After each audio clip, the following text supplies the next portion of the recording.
In this video, we'll be moving from percent to decimal conversions. So when we went from a decimal to a percent, we were moving the decimal 2 times to the right because we were multiplying by 100. And again, that was because of my term percent, meaning per 100 or multiply by 100. So in this case, where I had started off from a decimal like 2 and I moved it to a percent, and we had multiplied by 100 to get 200%.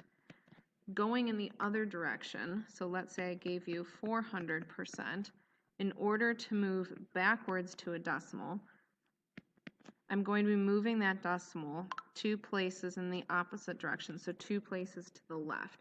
Essentially, we're working backwards, so we are dividing by 100.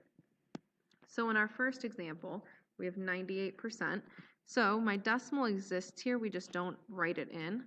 So I need to move that 2 to the left.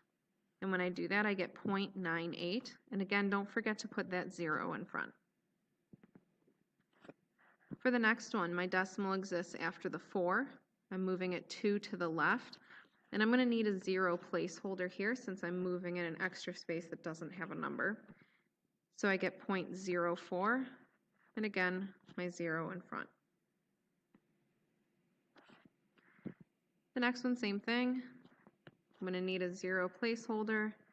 I always start by writing in all of my digits with my decimal before putting my 0 in front because I sometimes will get confused with how many zeros I have, similar to what you see with this next problem here.